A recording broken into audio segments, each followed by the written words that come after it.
Magandang umaga po sa ating lahat. Welcome po sa ating morning prayer at tutunghayan po natin ang salita ng Diyos. Sa araw na ito, sa Isaiah chapter 2, verse 6 to 22. At dito po ay nakafocus tayo sa Day of the Lord. Last time, sa verse 1 hanggang verse 5, tayo po ay nakafocus sa the temple of the Lord. May subtitle po na His Terror and the Splendor of His Majesty. Purihin po ang Panginoon dahil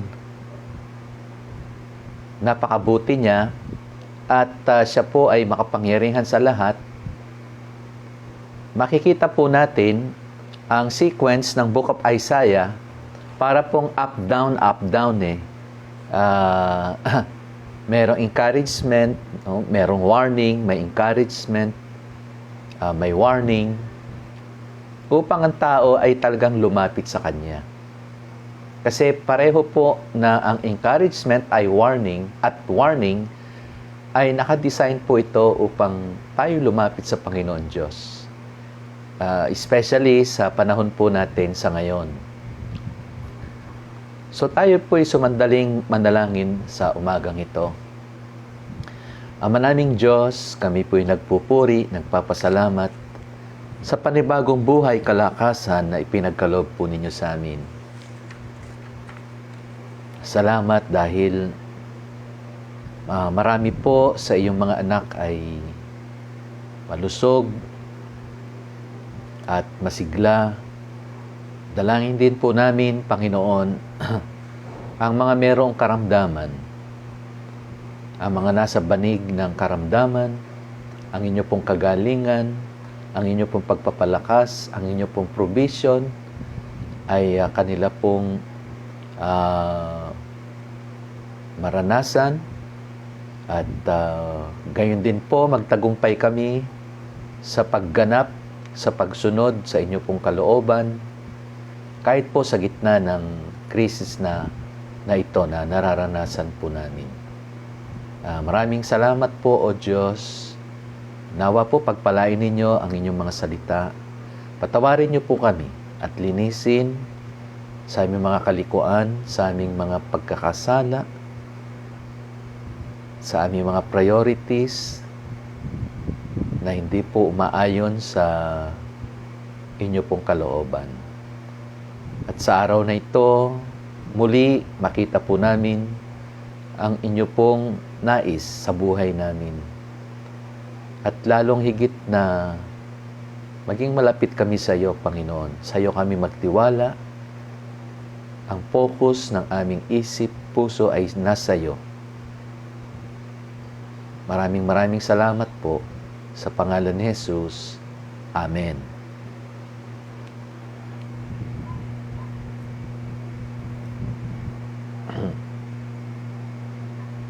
Ang sabi po sa Hebrews chapter 10 verse 31, "It is a fearful thing to fall into the hands of the living God."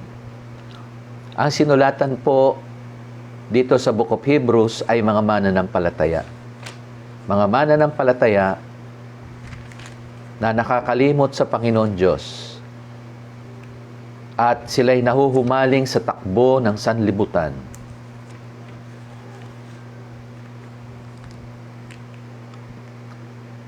Napaka-fearful daw po, nakakatakot na tayo'y mahulog sa mga kamay ng buhay na Diyos. Sapagkat ang Diyos, datapwat napakabuti niya. Subalit, ang justice po niya at righteousness ay sadyang absolute. Na maging ang mga mananampalataya sa kanila pong pagtalikod at pagsuway sa Diyos, nakakaranas po ng discipline. O dito po sa Book of Isaiah, meron pong judgment. Ang binabanggit po dito na Day of the Lord, hindi lamang po yung final Day of the Lord sa panahon po ng Revelation, kundi ito po'y pagsakop ng Assyria, pagsakop ng Babylonia, at talagang hindi malirip na masidhing pagdurusa ang inabot ng mga Israelita sa mga umalipin sa kanila. Hindi lamang umalipin, pumatay, nagsamantala. Siguro sa ngayon makita po natin ang nangyari sa Afghanistan. Parang ganun po, mas matindi pa ang ginawang judgment ng Panginoon sa mga Israelita. Subalit yun po ay pahapyaw lang. Sapagkat ang tunay na judgment ay pagdating po ng tribulation.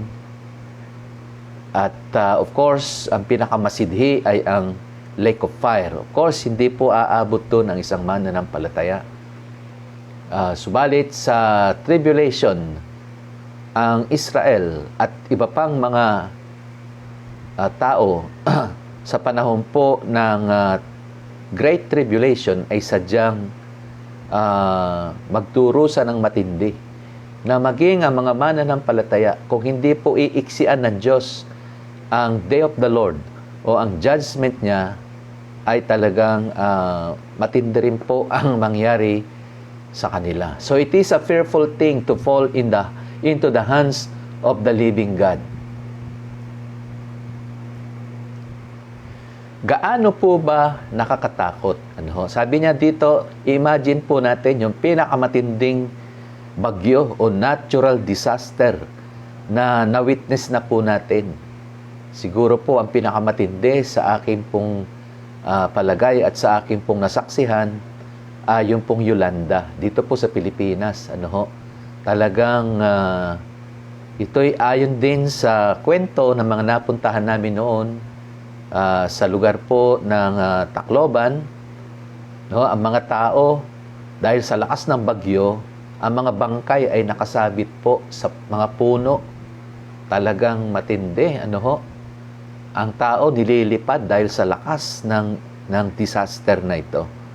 At ito raw po ay i-magnify pa natin beyond imagination. Talaga pong napakatindi ng puot ng Diyos. Kaya makikita rin po natin na ang judgment na ito ay laban po sa pagmamataas, sa arrogance at independence and rebellion of His sinful creation. At makikita po natin ang bansang Israel. Mga believers po yan, the chosen nation of God. Actually, para pong mga magulang, today po ay 40 days ng aking ama. Usually, sa mga parents, di po ba ang pinapalo nila ng matindi yung kanilang mga anak, yung sarili nilang anak. Sapagkat yung hindi naman nila anak, hindi naman nila didisiplinahin ng gano'ng katindi. Yun, isa sa mga alaala ko, talagang disiplinarya ng aking ama. Masakit siyang mamalo, pero yun ay para sa aking ikabubuti. Ganon din po naman ang Panginoon. Malupit po ang kanyang hagupit sa kanyang bayang Israel. Sapagkat ang expectation po niya ay napakataas. Actually, makita po natin ang bansang Israel hanggang sa ngayon, nung mga nakaraang buwan, napanood ko yung Schindler's List. Talagang matindi yung nangyari doon.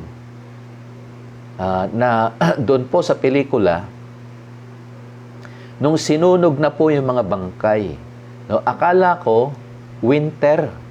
Kasi may ashfall, matinding ashfall po ang naranasan ng mga Hudyo. Pero yung pong ashfall na yon ay yun po yung mga sinunog na bangkay. Sa ngayon, meron din tayong smog, VOG, volcanic smog. na tinatawag. Kaya po medyo ingat-ingat po tayo. Pero yun po galing sa bulkan. Ano? Tsaka hindi naman po ganun kadilim. Pero sa panahon ng mga Hudyo, during the time of Hitler, talaga pong napakatindi ng nangyari sa kanila. No? Kasi nung sinunog sila, talagang nagkaroon ng ashfall, nagdilim ang panahon. No?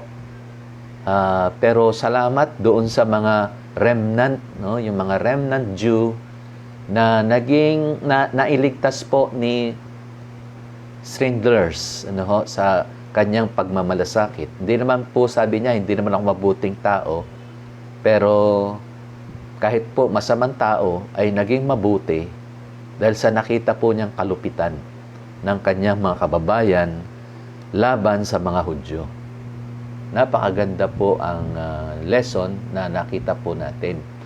At dito po, ang layunin ng Panginoon Diyos ay Kanya pong itatag po ang Kanyang kaluwalhatian. No? At yun talagang dapat niyang posisyon, yung exalted position ng Panginoon. Yung Kanyang splendor. Kaya He cannot tolerate man's pride forever. Napakatindi po ng ating pong napapakinggan dito at nababasa.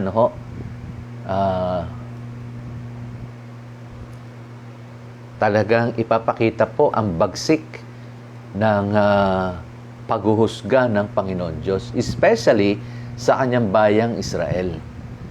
Kasi po, ang sabi dito, God's people had been called to a life of holiness. Ang inaasahan po ng Panginoon sa atin ay isang banal na buhay. Kasi naranasan natin ang kanyang kabutihan. Tayo ay kanyang tinubos. Ang bansang Israel, tinubos po niya.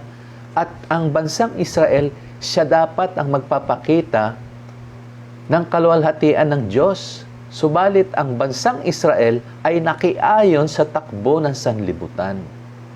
Mga kapatid, ang sanlibutan, ang hindi mananampalataya, sa kanila pong ginagawa, iyon ay normal sa kanila.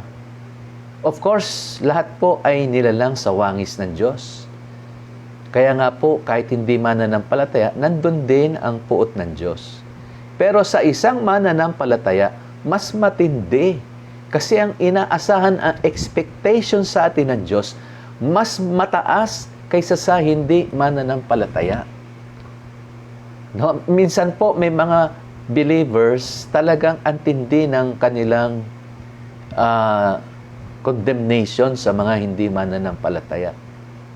Pero sa totoo lang, mas matindi po ang puot ng Diyos sa isang mananampalataya, sapagkat ang inaasahan niya, tayo ang magpapakita, tayo ang magiging light of the nations. We are called to a life of holiness, to a life of separation. We are a peculiar people.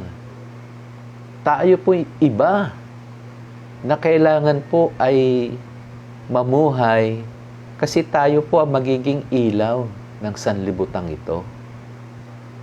Ano po? Kaya mga kapatid, talikuran natin.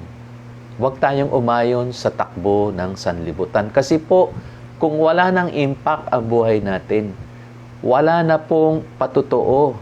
Pag tayo nakurap ng worldly values sa atin, talagang darating ang paghuhukom ng Diyos.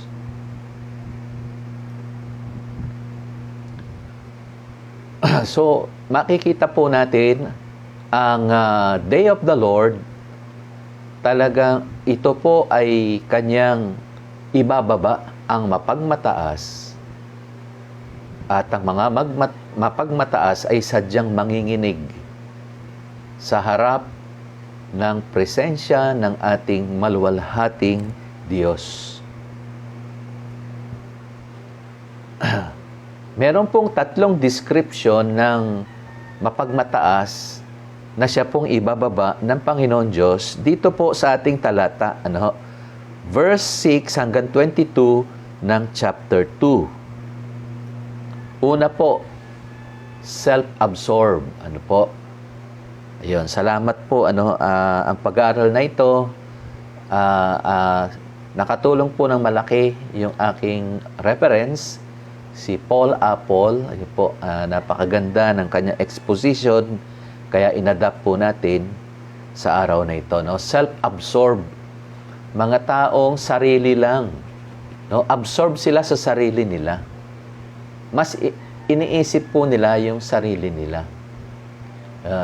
Lalo na sa panahong ito ng pandemya, natural na sa isang tao, minsan ang sarili na lang niya naiisip. Wala po ang Panginoon. Kung paano siya makasurvive, kung paano niya aliwin ang sarili niya, no, dahil sa mga nangyayari. Yun, self-absorb. At pag ang tao naging self-absorb, talagang mahulog siya sa kasalanan. Mawala po ang Diyos sa kanyang priority. So, una po, meron siyang announcement of impending judgment. At dito po, sabi, Thou hast abandoned thy people, the house of Jacob. Sa Tagalog po, itinakwil mo ang lahi ni Jacob na iyong bayan. Wow, ang tindi po ng unang sinabi, itinakwil.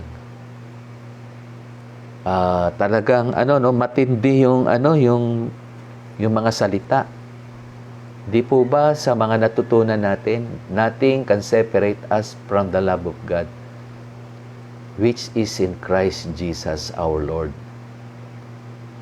Pero dito, ang una pong salita ay itinakwil. Itinakwil mo ang lahi ni Jacob na iyong bayan.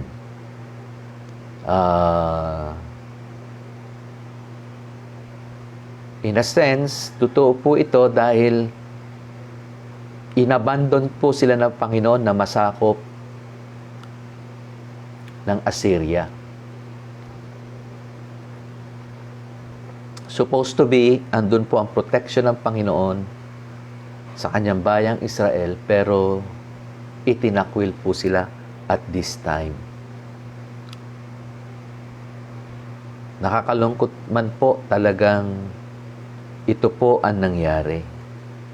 No, hinayaan niya na masakop sila ng isang bansa na malupit. Kumbaga, yung protection ng Panginoon, tinanggal po niya sa mga Israelita. Sa isang banda, hindi naman po ito final. Ito'y discipline, pero matindi pong discipline. Si Job, sabi ng Diablo, kaya naman yan sumasamba sa'yo dahil pinoprotektahan mo siya at binibless mo siya, tanggalin mo kaya yan. Pero ang Israel, ang Diyos mismo nagtanggal dahil hindi na po kinakikitaan ng kanyang inaasahan. Kasi po, sabi nga po, great privilege requires great responsibility. Yan po ay isang napakagandang prinsipyo. So, itinakwil mo ang lahi ni Jacob na iyong bayan. At bakit daw po? Nag-announce po ng judgment ang Panginoon. Bakit po na talagang determinado ang Panginoon Diyos? Meron pong 4 na reason. Letter A, self-help. Because of embracing worldly value system. Self-help. Sabi po dito, pagkat ang lupain ay puno ng mga manghuhula at manggagaway gaya ng mga Pilisteo, nakikibagay sila sa kaugalian ng mga dayuhan. Ayan.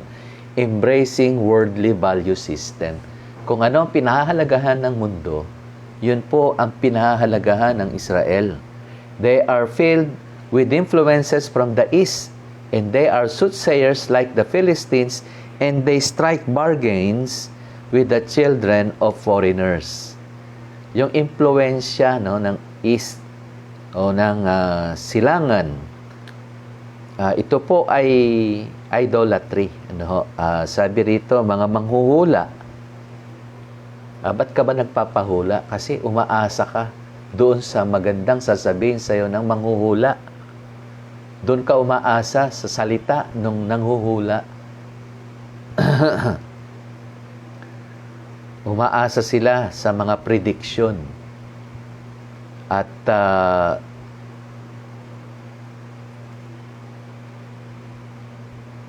nakikibagay sa kaugalian. Sa ngayon po, ano po ba ang pinagkakaabalahan ng mundo sa mga panahon natin ngayon? No? Para po makatakas sa tindi ng krisis, iba't iba pong pag-aaliw sa sarili ang ginagawa. No?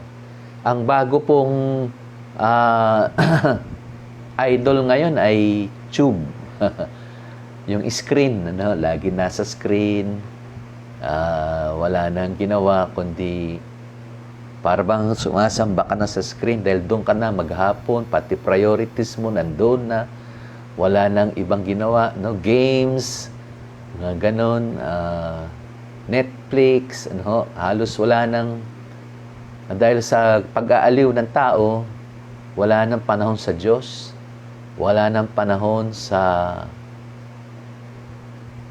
pagsamba, paglilingkod. Busy, gusto kumita, gusto masurvive, wala naman pong masama doon. Pero wag nating aalisin ng Panginoon na tila baga nakaasa na lang tayo sa sarili natin. Yun po yung self-help. Umaasa tayo sa sarili natin sa mga bagay-bagay para maaliw tayo o masiyahat tayo. Ang pinakamatindi pong magbigay ng joy sa tao ay yung mag-worship siya sa kanyang Panginoon Diyos. Ang pasalamatan ng Diyos sa kanyang kabutihan. Kung ang tao nakaasa sa sarili niya, self-help, sino ho ang kanyang sasambahin? Siyempre, ang sarili niya ay yung mga pinagkukunan niya ng pangangailangan niya. At wala nang pitak sa kanya ang Panginoon kasi nakikita niya, wala naman na itutulong ang Diyos sa kanya. Pero sabi ng Panginoon, ako nagbigay ng kapangyarihan upang kayo'y makakuha ng kayamanan. Na naisip ng tao, yung lakas niya, yung talino niya, yung diskarte niya, doon siya nakaasa. Kaya po, halos ang hirap niyang i-worship ang Panginoon. Even mag-take ng risk. Ba't ka na naman magre-risk sa isang Diyos na hindi naman tumutulong sa iyo o walang pakialam sa iyo? Lalo na sa punto ng krisis. Ang tao umaasa lang sa sarili niya at sa magagawa ng tao. Na iyon po ay takbo ng sanlibutan. Yun ang takbo ng sanlibutan eh. Kasi wala naman siyang maasahang Diyos. Kaya lang, ang mga maka-Diyos, ang mga meron Diyos, umaayon. Nai-impluwensyahan sila ng paligid nila. Number 2, self-indulgence.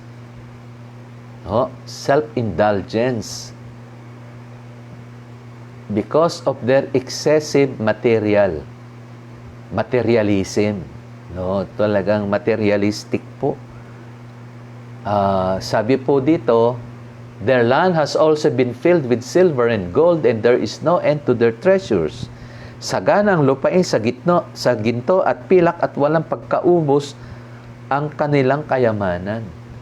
Kasi doon po sila nakaasa.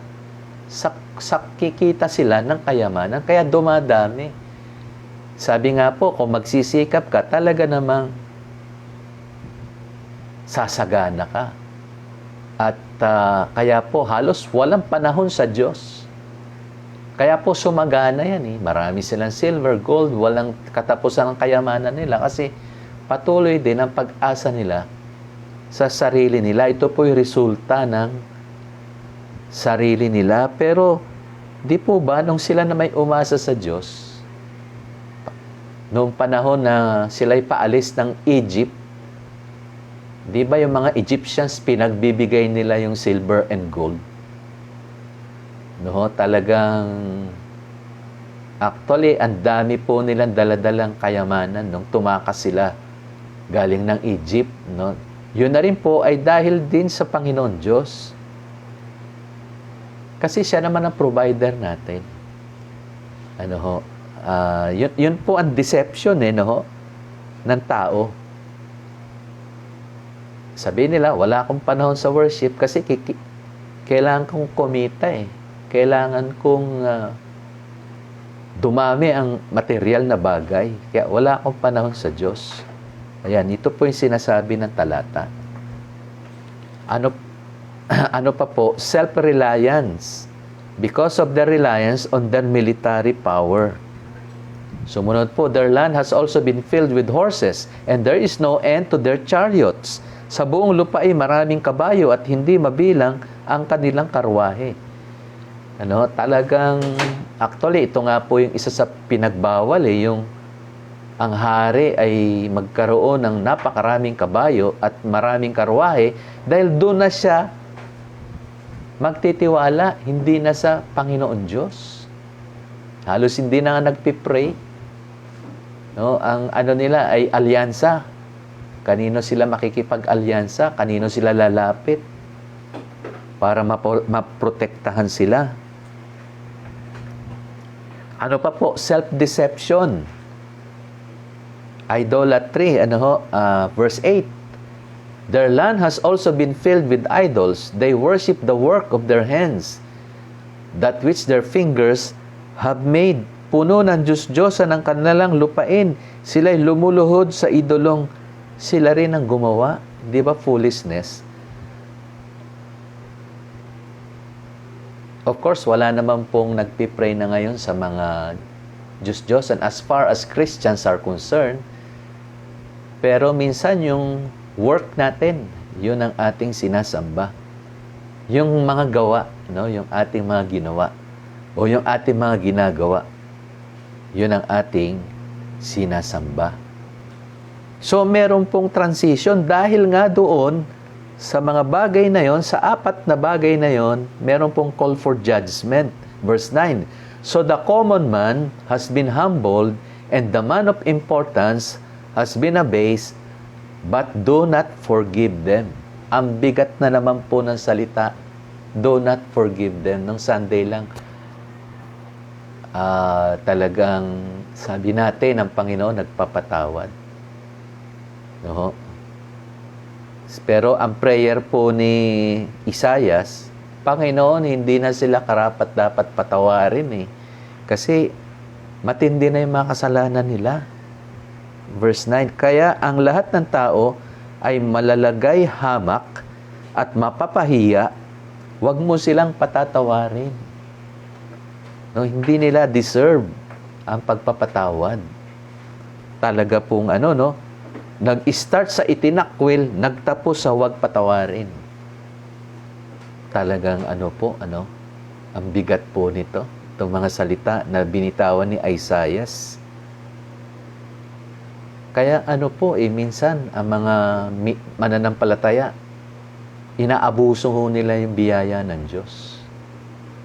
Pero meron pong ipo-forsake ka ng Panginoon dito sa lupang ito. Of course, sa eternity, promise po niya yun eh. Talagang faithful siya doon. No, na at the end, talagang dahil nag-promise siya, makakasama pa rin natin siya. Pero sa lupang ito, pwede kang pabayaan ng Panginoon. Pwede kang itakwil. Pwede kang hindi patawarin. Kaya nga meron sin unto death eh. Meron ho talagang mga namamatay na mga mananampalataya. Dahil ang Diyos matuwid eh. Kung ang buhay ng isang tao, ng isang mananampalataya, talagang wala nang nakikita pang magandang kalalabasan o patotoo, talagang papunta ho tayo doon. Marami nang na-judge sa Bible, si Saul, Sapphira, Ananias. Ang Panginoon eh? Hindi ho natin pwedeng i-take lightly ang kanyang mga warning. talagang nandito po ang matuwid ang Diyos. Kailangan po nating irespeto ang Diyos. Kailangan po ng obedience. Kailangan po ng holy life. Yan po ang hinihingi sa atin ng Panginoon Diyos. Kaya matindi po itong judgment na ito at sabihin natin, ay pastor, sa New Testament, di na mangyayari yan. Nangyari po, basahin ninyo ang New Testament. Di ho ba, sino ba yung isa? Si King Herod. Si Herod, yung isang Herod. Di po ba nung itinaas niya ang sarili niya,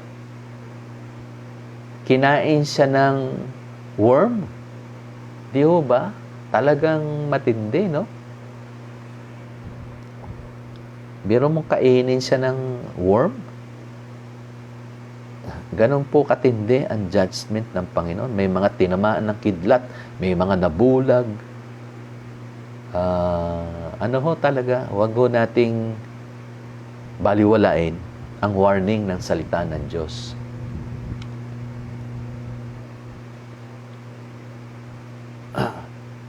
Kaya po, there comes a point of no return. No? Yun nga po yung sinasabi ko na sin unto death. Yun din po ang sinasabi ni John sa 1 John chapter 5.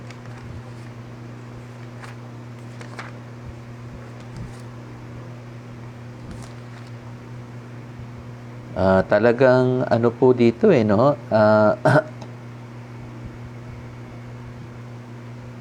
Sabi po sa verse 16, kung makita nino man na ang kanyang kapatid ay gumagawa ng kasalanang di hahantong sa kamatayang espiritual o sa kamatayan, ipanalangin niya ang kapatid na iyon at ito'y bibigyan ng bagong buhay. Ito'y para sa mga kapatid na ang kasalanan ay hindi hahantong sa kamatayan. May kasalanang hahantong sa kamatayan. At hindi ko sinasabing idalangin ninyo ang sino mang gumagawa nito. So meron pong kasalanan na hahantong sa kamatayan. At sabi ni John, wag na raw ipanalangin yung ganong tao. Ang bigat. Ang bigat to ng sinabi ng salita ng Diyos. Minsan kasi ang tao lagi nakapokus sa love of God. Pero kung babasahin po natin, talagang ang Diyos matuwid. No? Yan, no? May kasalanang hahantong sa kamatayan at hindi ko sinasabing idalangin ninyo ang sino mang gumagawa nito. So ano po ba sa Old Testament yung sample ng mga kasalanang humantong sa kamatayan? Sample po, Sodom at Gomorrah. Yun yung mga homosexuality. Yung nagpa-practice ng homosexuality sa Book of Genesis, sa panahon ni Abraham. No? Talagang, ginunaw ng Diyos ang Sodom at Gomorrah. At sa panahon natin ngayon, ipinarating po sa atin ng Boys Philippines na ipag-pray po natin. Kasi isinusulong na naman po yung SOGI bill. Sa Senado uli. So, meron uli. Kasi po, talagang ang sabi sa amin, tayong mga Christians, paminsan-minsan lang natin naaalala yung issue na yan. Pero, yan pong mga involved sa issue na yan, kumikilos ng lingid sa kaalaman po natin. No, may mga bribery, may mga ginagawa sila, nagririgalo sa mga mambabatas. Para sa bandang huli, maaprubahan po ito. At mangyayari po, magagaya tayo sa US, ang gulo. No, kasi napuno po ng demanda. Nagkaroon ng demandahan dahil po sa nanindigan ng mga Christian. No? But same-sex marriage. Maraming mga pastor ang nakasuhan. Maraming mga gumagawa ng cake ang nawalan ng hanap buhay. Maraming Christians ang binoykot dahil po dyan sa issue na yan. No ho? So, sabi po, do not forgive them. No? Habang gumagawa sila ng mga ganyang kahalayan at hindi sila nagsisisi. No? Sabi nga dito sa Book of John of course, pinapanalangin din po natin yung mga kakilala natin. Ano? Pero sabi sa Book of John, wag nang ipag-pray yung mga gumagawa ng mga kasalanang ahantong sa kamatayan. Ano ho? Kasi ang Panginoon Diyos, habang ang isang mananampalataya gumagawa ng kasalanan, hinaharden din ni Lord yan. Even non-believers, kung matigas ang puso natin at ayaw nating magsisi, patigasin pa ni Lord ang puso natin para talagang mailapat po niya yung judgment na karapat-dapat. Kaya yung pong talagang desidido na sa mga gawaing mga ganyan, ay talagang sabi ni Isaiah, do not forgive them and forsake them, Lord, para makaranas sila ng judgment, nung kalupitan ng judgment ng Panginoon Diyos. No, nakatulad si Herod, kinain ng worm, no? Kaya po may mga may mga nakukuha rin sakit diyan sa mga ganyang gawain na talagang tutungo talaga sa kamatayan kung pagpapatuloy po ang mga ganyang gawain. No? So, Isaiah is not commanding the Lord not to forgive them, but saying that forgiveness is unthinkable.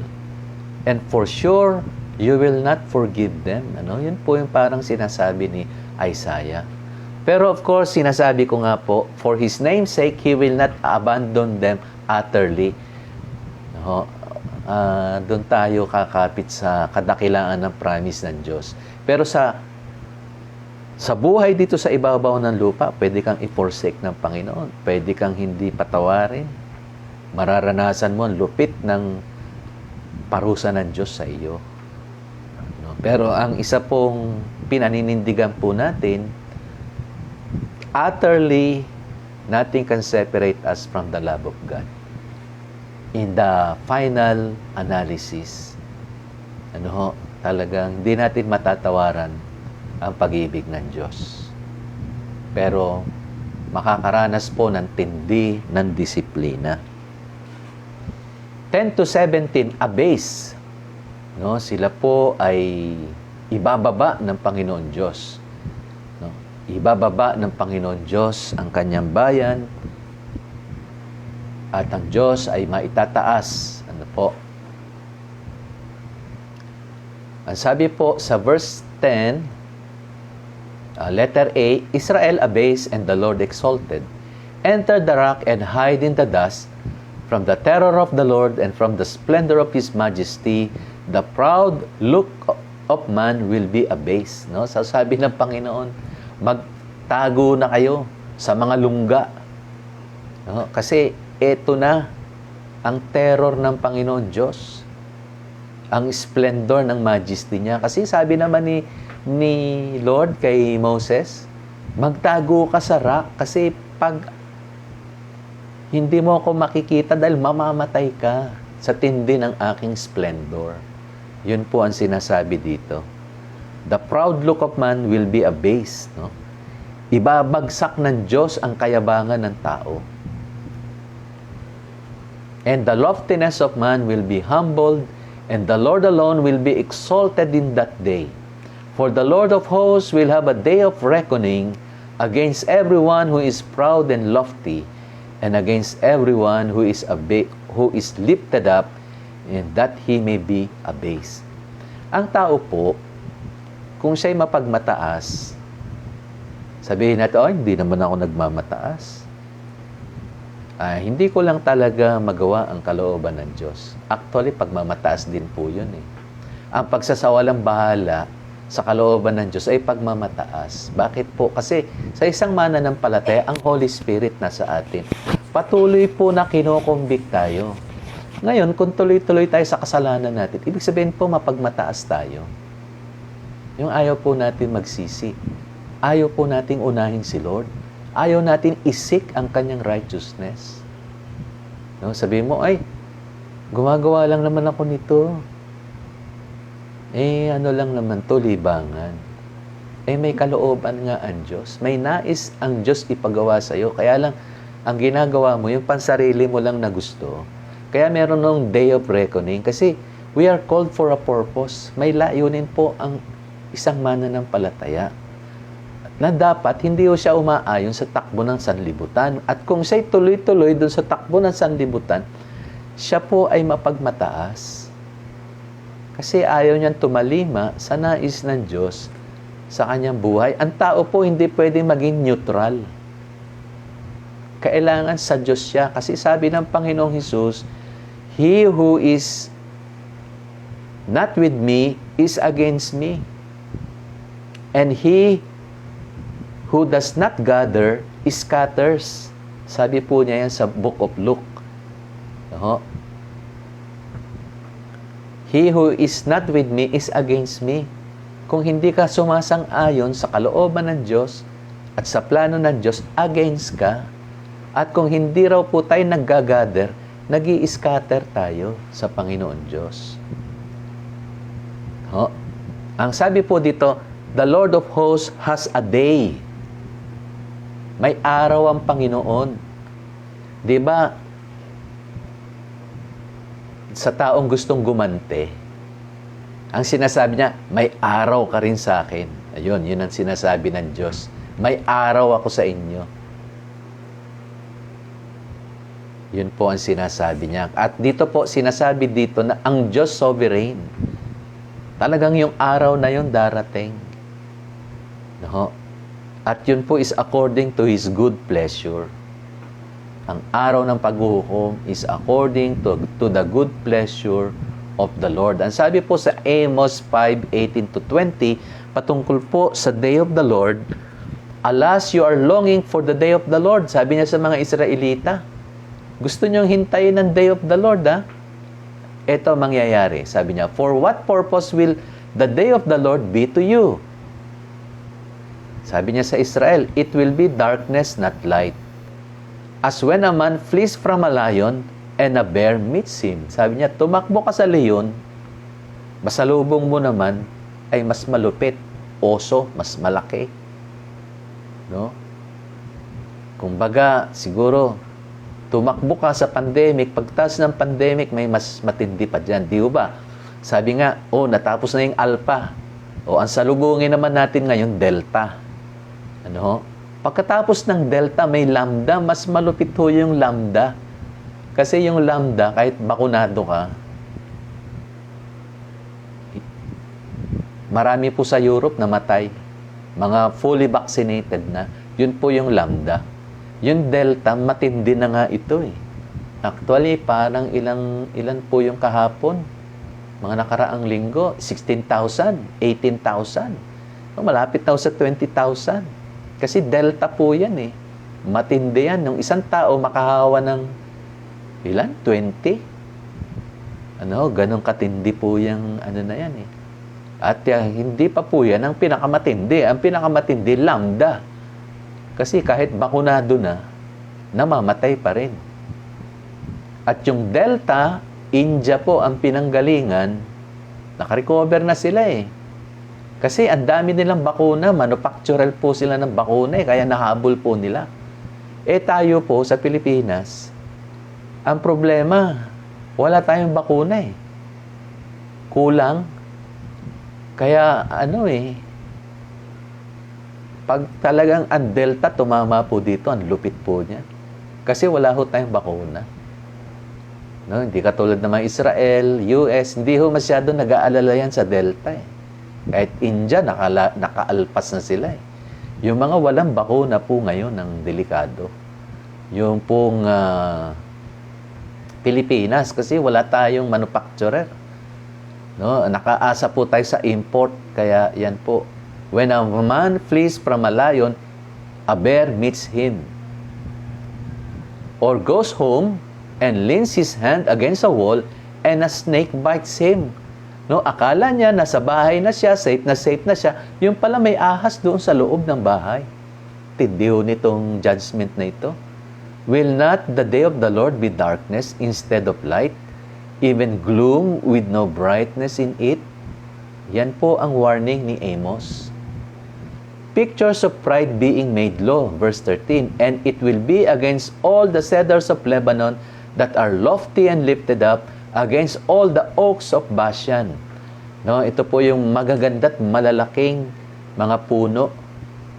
No, of course sa Nahum at sa iba pong mga propeta, ito po ay very literal na talagang sunugin ng Diyos ang mga matatayog na mga puno. Pero ito'y sumisimbolo din sa mga leaders. No, oaks and cedars, yan po ay symbolism ng leadership, no?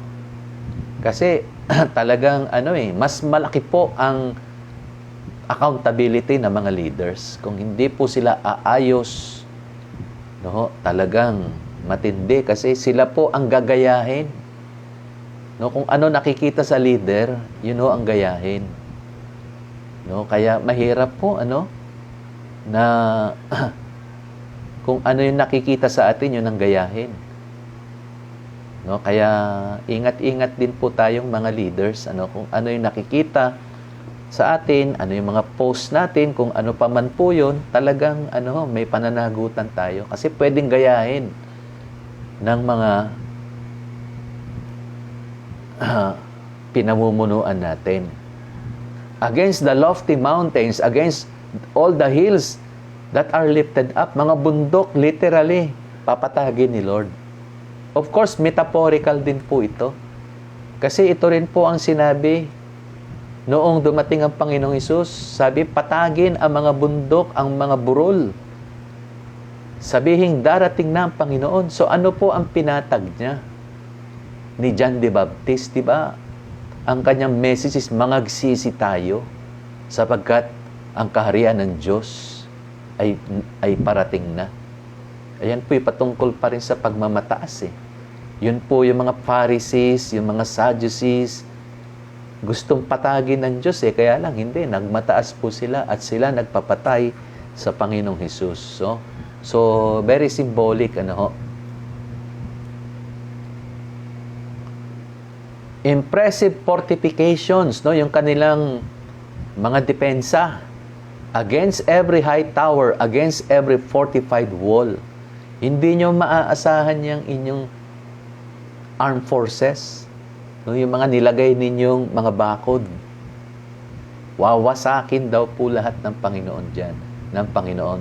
Ganon din po ang sinabi ng Panginoon sa mga taga-Edom.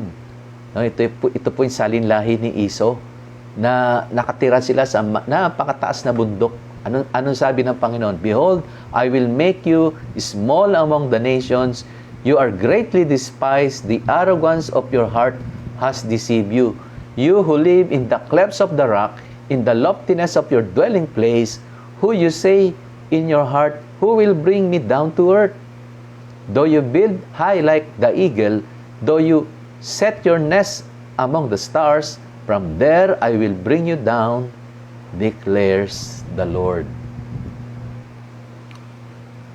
Verse 17, the Israel abased and the Lord exalted. Ibababa ng Diyos, pababagsakin ng Diyos ang mapagmataas at itataas po niya ang kanyang sarili. Number 1, Israel abased and the pride of man will be humbled and the loftiness of men will be abased. Talagang ibabagsak ng Panginoon ang mapagmataas. Sabi nga po sa Book of Proverbs, the Lord hates haughty eyes. Ganon din po ang sabi sa Book of Proverbs. Before fall is arrogance. Bago po bumagsak ang isang tao, sigurado nagyabang siya. Isa siyang arroganting tao. Kaya siya bumagsak.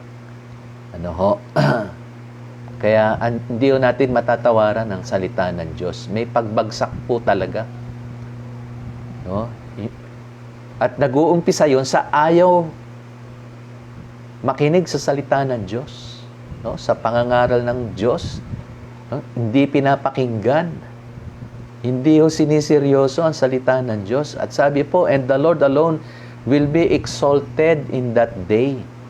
No, talagang wala pong maipagmalaki ang tao sa harap ng Diyos. So ang tanong, paano natin i-humble ang sarili natin sa harap ng Diyos? At paano po natin itaas ang Diyos na siya po ang pinakauna sa buhay natin ngayon? Yan po ang dapat natin sagutin. Paano natin ibababa ang sarili natin? Kasi kung hindi natin ibababa ang sarili natin, ang Diyos ang magbababa sa atin. Paano natin itataas ang Diyos sa kalagitnaan natin? Kasi kung hindi natin itataas ang Diyos, ibababa po niya tayo para mataas po siya sa ating kalagitnaan. Ito po ang resulta, verse 18 to 21, quaking o panginginig. Description of Israel quaking before the terror of the Lord and the splendor of His majesty. Panginginig sa takot. No? Kahit po itong COVID, talagang nakakapanginig po ang pwedeng mangyari dito. No? Yung suffering.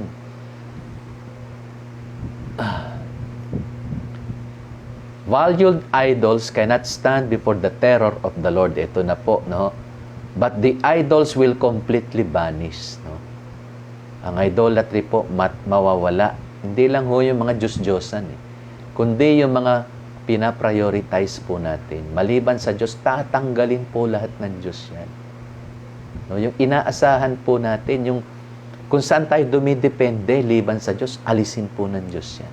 Para sa Kanya lang po tayo dumipende. Kaya mahirap po talaga. No, kung meron tayong pinagtitiwalaan, liban sa Panginoon Diyos, yung binibigyan natin ng priority, higit pa sa Diyos, tanggalin ho niya yun.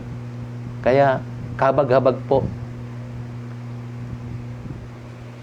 And men will go into the caves of the rocks, into the holes of the ground before the terror of the Lord and before the splendor of His majesty when He arises to make the earth tremble. Talagang magkaroon ng mga earthquakes. No? Both idols and idol worshippers looking for a place to hide from the terror of the Lord and the splendor of His majesty. Talaga hong magtatago ang lahat. In that day, men will cast away to the moles and the bats their idols of silver and their idols of gold, which they made for themselves to worship. No, yung mga pinahalagahan nila, itapon daw nila. No? Itapon nila kasama po itong mga moles and bats. Ano ba itong moles and bats? Mga unclean animals po ito. No, yung bats, yung paniki, no, yan ho yung pinanggalingan ng coronavirus Yung moles, yung daga. 'Di ba? Diyan din po nanggaling yung bubonic plague. No, so yan pong mga iyan. Sinyalis po, no, ng uncleanliness, yung pong bats and moles, at yun daw pong mga pinahahalagahan ng tao, matatapon po doon, no? Maisasama sa mga daga at sa mga paniki, na magiging unclean. No? Para sa tao, yung pong pinagtiwalaan niya, yung pinahahalagahan niya, ay isang maruming basahan sa harap ng Diyos. Yung pong idolatry natin, yung mga pinahahalagahan natin, yung mas pinaprioritize natin sa Diyos, sa tingin po ng Diyos ay isang napakaruming basahan sa harap niya. Parang kasindumi ng daga. Yung daga po na galing sa imburnal, ganun po, yung mga paniki. Kayo ba nakakita na ng paniki?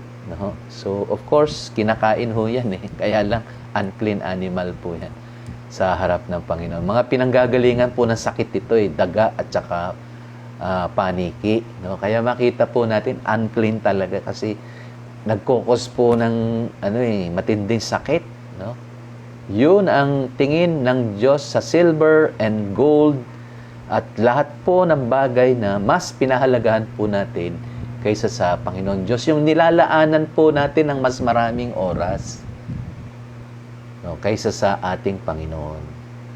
In order to go into the caverns, para tumakas sila, the rocks and clefts of the cliffs before the terror of the Lord and the splendor of His majesty when He arises to make the earth tremble. Ano? So itong mga idols na ito, magiging sagabal ito sa pagtakas nila. No? Kaya i-discard nila yan. Tatapon nila katulad ng mga unclean animals. No? Sabi po ng isang scholar, throw away is an expression of idolaters' disgust and the idolaters' lifelessness as a mere disposable object. Lahat ng pinahalagahan natin magiging disposable. No? At hindi lang disposable, marumi. Maruming basahan. Parang ang tingin nila, diaper. Yung gamit na diaper. Ganun po ang tingin sa mga iniidolo natin, sa mga pinahalagahan natin mga bagay. No? Talagang matindi. Matindi po ng sinabi. The idols will do them no good at this point, only hindering their escape. So like excess baggage, the people cast them away to the moles and bats. Application. Ito na po, last point. Verse 22, stop regarding man and fear or trust God. Sabi po, stop regarding man whose breath of life is in his nostrils, for why should he be esteemed? Dito po sa akin, huwag ka na magtitiwala sa tao. Ano ba ang kanyang halaga? No, huwag ka na magtitiwala sa iyong sarili at sa ibang tao. Magtiwala ka sa Diyos lamang. Ano ba ang kanyang halaga? Whose breath is in his nostrils. No, ang buhay ay hiram lang. Kanino po natin hiram ang ating buhay? Sa Diyos. Ang hininga natin, hiram lang natin sa Diyos. No, ba't tayo magtitiwala sa tao lang o sa sarili natin na hiram lang natin ang ating hininga sa Diyos? No? So, yan po ang pinaka-aplikasyon. No? So, ano po ba yung mga pinahalagahan natin? Especially ngayong panahong ito, na hindi natin ma-give up para po bigyan ng pitak sa puso natin ng Diyos. Para bigyan po natin halaga ang Diyos. Para po mamuhay tayo na may banal at kalugod-lugod sa Kanya. Na hindi po tayo umaayon sa agos ng mundong ito. Abandon all hope and trust in man and turn to the one who is the source and sustainer of all life. Fragile existence. Po. So, hindi po maganda magiging future na mga taong nagsasawalang bahala sa Diyos. Makikita po natin yan. Paano ba pinahalagahan ng Diyos ang kanyang panalangin? No, yung pananalangin sa Diyos, iyan po'y sukatan kung paano tayo nagtitiwala sa Diyos. Mga kapatid, ganun po kahalaga ang prayer. It is a barometer of how well do we value the Lord. Paano ba natin pinahalagahan ng Diyos? Ay, gaano karubdob ang ating pananalangin sa Diyos? Kasi pag ang tao hindi na po nananalangin sa Diyos, ang tiwala niya sa sarili na lang niya eh. At ayon po sa lesson natin, yun ay pagyayabang. Prayerlessness, hindi lang po neutral yan eh. Pag hindi ka nanalangin, ibig sabihin, mayabang ka. Kasi sa sarili mo lang ikaw nagtitiwala. Yan pa naman po ang unang nawawala sa buhay ng tao. Pag naging busy siya, nawala na yung prayer life niya. Yung kanyang quiet time, yung kanyang prayer life. Yan po ang unang nawawala. And then, mawawala din yung kanyang yung corporate prayer, corporate worship, mawawalang, hindi na pahalagahan ng tao yan. Kasi meron siyang mas pinahalagahan. Yung sarili niya at yung kanyang survival. No? Kaya napakaganda po ng analysis ng Book of Isaiah, the Day of the Lord. Itutuloy po natin ang Day of the Lord hanggang chapter, ano po ito, chapter 3. Ano, buong chapter 3, Day of the Lord po yan. At chapter 4, mag-iiba po siya ng topic, ano po, Branch of the Lord. Ano? So, from chapter 2 to chapter 4, tatlo po ang main topic. Temple of the Lord, Day of the Lord, at Branch of the Lord. So, antabayanan po natin mga kapatid. At after po nito, tayo po'y mananalangin. Ipadala po ninyo ang inyong mga prayer requests. Sa ngayon, marami po nagkakasakit. Itaas po natin sila sa Panginoon. Talaga pong napakahalaga ng pananalangin. At kung nais po ninyo, sumama sa panalangin, ibigay po namin ang Zoom meeting ID sa inyo. Actually, ini-invite po natin ang lahat. Talagang this is the best time to pray, mga kapatid. Talagang napakahalaga po na bigyan natin ng puwang ang panalangin. Kasi kahit pong anong pagsusumikap natin, tanggalin po ni Lord yan. Lahat ng mga pinagtitiwalaan po natin, tanggalin ni Lord. Para siya po ang ating maitaas, siya po ang ating lapitan, siya po ang ating pagtiwalaan. Sige po, tayo manalangin sa oras na ito. Ama naming Diyos, salamat po sa iyong mga salita. Tunay that you are a sovereign God, you are a righteous God, you are absolute in all your ways. Not only loving, gracious, kaya salamat Panginoon sa pagbabalanse ng iyong perfection. Sapagkat paminsan nakapokus po kami doon sa positive. Grace, mercy, forgiveness. Subalit ang pangkalahatan po ay pagbabalanse ng inyo pong perfection. In such a way na depende sa response ng tao, you will apply the best perfection that you have. At in terms of sin and self-sufficiency and disobedience and unholiness, your response is your wrath, your justice, your righteousness. Kaya Panginoon, itong lahat ng ito ay lalong nagbibigay ng mataas na respeto po namin sa inyo. That we fear you, O Lord, na magkaroon kami ng takot sa aming puso. That we are before a righteous and holy God, loving and merciful. You are perfect in all your ways. You deserve worship from us. Kaya ipagpalain po ninyo ang inyong mga salita, Panginoon Diyos, sa araw na ito. At nawa po, i-transform niyo po kami. Bigyan niyo po kami ng pagsisisi, pagtalikod sa kasalanan, at pagsasaayos ng aming buhay. Upang hindi po kami mapahamak at hindi po mapabayaan sa mga panahong ito. At tumanggap pa rin ng kapatawaran. Kaya Panginoon, nawa po, ang mga tao na gumagawa ng kasalanang hahantong sa kamatayan, nawa po magsisi at magbalik loob sa inyo. Kung hindi, may nakalaang judgment, may nakaraang discipline. Because judgment starts at the house of the Lord. Kaya salamat po Panginoon sa araw na ito. May you be gracious and may you be honored sa mga taong nagpapakumbaba sa iyong harapan. Maraming salamat, O Lord, Sa pangalan ni Jesus, ito po ang aming dalangin. Amen. Good morning po sa ating lahat.